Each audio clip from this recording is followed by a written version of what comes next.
Nsingiz'Imana Rurema yaremye imisozi kuko ari wowe waremye ingingo zanjye wanteranirije mu nda ya mama. Ndagushimira yuko naremwe uburyo buteye ubwoba butangaza. Imirimo wakoze ni ibitangaza, ibyo umutima wanjye ubizi neza. Zaburi igice cy'139 umurongo wa 13 ndetse n'uwa 14. Uko bisanzwe nongeye kugusuhuza nshuti yanjye kandi muvandimwe wanjye unteze amatwi muri aka kanya, ndetse nawe uzayantega mu nyuma mu kiganiro ku busobanuro n'imvano ku ndirimbo yo kuramya no guhimbaza Imana ya 85 Nsingiz'Imana Rurema. Ikaze.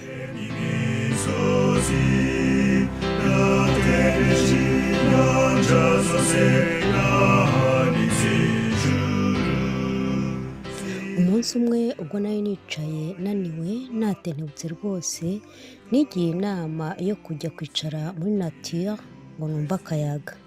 Nahasanze abantu b'ingeri nyinshi, abana bakina n'ababyeyi babo, abantu barimo gusoma ibitabo, abasore n'inkumi bari kuganira. Ariko nibuka ko ubwo mpicaye muri uwo mugoroba, buriya hari n'abandi bantu bahaje mu gatondo kuhicara kugira ngo bote akazuba ka mu gitondo. Maze ndavuga nti Imana ushimwe, wowe wahinduranyije ibihe. Ndetse kandi abaririmbyi ba Robot Ministries bifashishije amagambo yo muri Zaburi baturirimbira indirimbo bagira bati ibihumeka byose bishima izina rya Yesu wadukijije ibyaha, kandi ibyaremwe byose bivuga ibitangaza uwo mwami yakoze. Indirimbo ya 85 igizwe n'ibitero bitatu bigizwe n'amagambo meza akomeye kandi asingiza Imana. Aya magambo agize ibi bitero uko ari bitatu ni amagambo agaragaza ubudahangarwa ndetse no gukomera bya Nyagasani. Igitero cya mbere kiragira kiti: Nsingiz'Imana Rurema yaremye imisozi, yadendeje inyanja zose, yahanitse ijuru. Nsingizi yahaye izuba kumurika ku munsi, ukwezi kubonesha, n'inyenyeri umucyo. Igitero cya kabiri: Nsingiz'ibambe ry'umwami wujuje isi imyaka, yaremesheje ijambo rye ibizima byose. Mwami mbona ibitangaza byawe aho ndeba hose, hano ku isi no hejuru ntabwo bihinyuka. Igitero cya nyuma ari nacyo cya gatatu kiragira kiti: nta kiriho na gitoya kitakwerekana. Imvura n'izuba biba ku itegeko ryawe, uha ibizima kubaho kandi ubitunga byose. Ntaho twahungira Imana kuko ntaho itaba. Nta kiriho na gitoya kitakwerekana, imvura n'izuba biba ku itegeko ryawe, uha ibizima kubaho kandi ubitunga byose. Iyi ndirimbo nk'uko tubisanga mu gitabo cy'umugereka w'indirimbo z'Abadiventiste b'umunsi wa karindwi mu rurimi rw'icyongereza kuri paje yaho 139 ndetse na paje 140, hatubwira uburyo iyi ndirimbo ya 85 yahimbwe mu mwaka w'1715, igahimbwa n'uwitwa Isaac Watts wabayeho mu mwaka w'1674 kugeza mu mwaka w'1748. Iyi ndirimbo ayihimba yari amaze gusoma ndetse no gusobanukirwa igitabo cy'Itangiriro igice cya mbere. Hariya hatubwira Imana irema isi n'ijuru n'ibirimo byose. Hanyuma kandi yari amaze no gusoma muri Zaburi igice cy'104 umurongo wa mbere kugeza ku wa 9, hari amagambo meza asingiza Nyagasani. Reka usomere umurongo wa mbere: mutima wanjye himbaza Uwiteka, Uwiteka Mana yanjye urakomeye cyane, wambaye icyubahiro no gukomera. Wambara umucyo nk'umwenda, usanzura ijuru nk'umwenda ukinze mu ihema.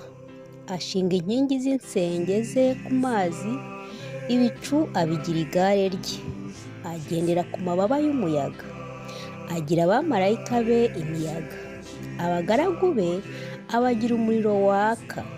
Yashyizeho imfatiro z'isi kugira ngo itanyeganyega iteka. Wayambitse inyanja nk'umwenda. Amazi atwikira imisozi miremire. Ahungishwa no guhana kwawe, yirukishwa no guhinda kw'inkuba yawe. Imisozi ishyirwa hejuru, ibikombe birika. Agera ahantu wayategekeye. Wayategekeye ingabano atabasha kugenga, kugira ngo atagaruka akarenga isi. Wiyumviye neza ububasha, ubuhangange no gukomera by'Imana Rurema. Wiyumviye kandi ibyo Isaac Watts yashingiyeho aririmba ati Nsingiz'Imana Rurema.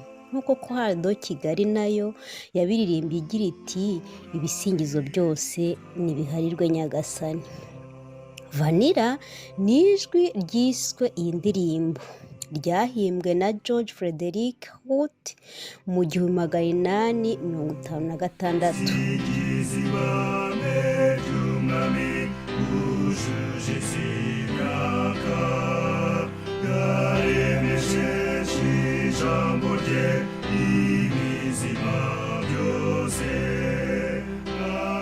Yabayeho mu mwaka w'1820 kugera mu mwaka w'1895. Yavutse kuwa 30 z'ukwezi kwa munani 1820. Avukira Massachusetts muri Leta Zunze Ubumwe za Amerika. Vanilla ijwi ryahawe iyi ndirimbo ni izina ry'umugore ariko utaramenyekanye. Uyu George akiri muto yayize ibyo gucuranga ku myaka ye 13. Bibiliya iti menyereza umwana inzira akwiriye kunyuramo, azarinda asaza atayivuyemo. Uyu mugabo yari azi gucurangisha inanga n'ubundi 13 ku myaka 13. Hanyuma ku myaka 18 umuryango we waje kwimukira muri Amerika y'Epfo. George yahise ajya kwibanira na mugenzi we, aho yatangiye akora akazi kamuhemba $3 mu cyumweru. Ayo mafaranga agakuramo amafaranga yo kumutunga, agakuramo amafaranga y'icumbi, ndetse agasaguraho n'ayo kwiga piano.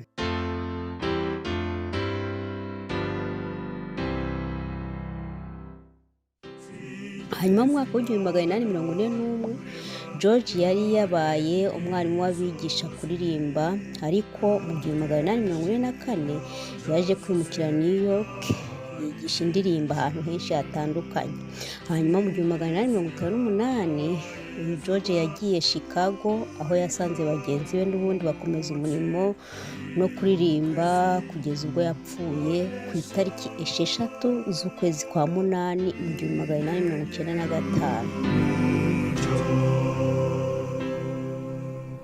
Uyu George yapfuye ariko yaranditse amajwi y'indirimbo, harimo nk'indirimbo ya 218 ivuga When He Comes, indirimbo ya 366 Where Are the Reapers, hanyuma n'indirimbo ya 692 itubwira ngo The Lord is in the Holy Temple. Muri Yobu igice 37 umurongo wa 9 haratubwira ngo twigishe icyo dukwiriye kuyibwira, kuko umwijima ari utubuza kubitunganya. Nshuti yanjye kandi muvandimwe wanjye, wiyumviye neza kandi wibutse ubuhangange bukomeye bw'Imana Rurema. Iturinda buri munsi, umwe kuva avutse kugeza asoje urugendo rwa hano muri ino si. Byaba ari uburangare bukomeye ubuze umwanya wo kuzirikana no gusingiza Imana Rurema. Gira amahoro.